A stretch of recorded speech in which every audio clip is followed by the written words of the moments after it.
The deal between Reform UK and Restore Britain is officially not going to happen. I'm going to explain why this is a good thing. It was politically astute for Restore Britain to get it out of the way now rather than later, and the lessons that should and could have been learned from 2019 during the last general election cycle when we needed Brexit to be done. If you find value in this video, comment, like, and subscribe, and comment below if you think I'm making some good points. Back in 2019, Nigel Farage agreed to stand down the Brexit Party, formerly what Reform UK is now, in all constituencies in Great Britain, to give the Tories a free run and to deliver Brexit by getting Bojo into number 10. Crucially, what didn't happen before the Brexit Party agreed to stand down was any sort of agreement that there would be either a non-aggression pact in certain seats, or the Tories were going to drop some candidates in seats to allow the Brexit Party to field candidates. Just for a bit of background for people who may not be in the know like me, a non-aggression pact is essentially where a party agrees not to put any resources or campaigning into a particular constituency, and they field what is known as a paper candidate because they don't expect to win it, and they're not going to target it, to give a new party or an insurgent party a clean run, essentially, in that seat. That is what a non-aggression pact would have looked like. The Tories offered nothing and gave nothing to the Brexit Party. That was the Brexit Party's mistake. I imagine if Nigel Farage had got his beachhead in the 2019 Parliament, the Tories would have had a party in the Parliament holding them to account, keeping them honest, and keeping their feet to the fire to make sure we didn't get the Boris wave. Alright?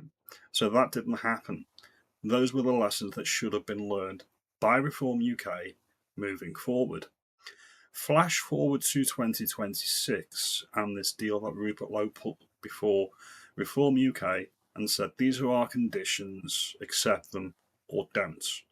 If Nigel Farage was being a shrewd political operator, he would have accepted those terms, brought Restore Britain back into the reform fold in some way, shape or form, agreed a non-aggression pact in, say, 5 to 10% of constituencies, and allowed Restore Britain a clean run in these seats. That would have delivered a right-wing majority, a right-leaning parliament, and Restore Britain would have a beachhead similar to what Reform UK has got in this parliament in the next parliament. Nigel Farage hasn't done that. He's rejected them outright, which makes you think, is he putting the country before his own personal vendetta against the Tories? I don't think he is. I think that's why he has imported so many Tories into Reform UK, because he's interested in destroying the Tories and replacing the Tories and not offering the actual Great British electorate something new, something tangibly different that the public can get behind. These are just my thoughts, these are just my opinions. Comment below if you think I'm right or you think I am wrong. There was a great deal of hope and there was a great deal of aspiration from the grassroots in Reform UK after they won those seats in the 2024 general election. That all changed at the beginning of last year with the professionalisation of the party, bringing in all the failed government ministers, the Tory ministers, and obviously ejecting Rupert Lowe or anybody to the right of Nigel Farage. He couldn't afford to put his ego aside and actually put the country first. It's all about Nigel. It's the Nigel Farage show, first and foremost. This was his grave miscalculation. Now, from Restore Britain's point of view, when we go into the next general election, what Restore Britain can actually do, hand on heart, is say, we try to play nice, we try to be conciliatory, and Reform UK, metaphorically, spat in our faces. They've literally done the David Cameron thing 15 years down the line.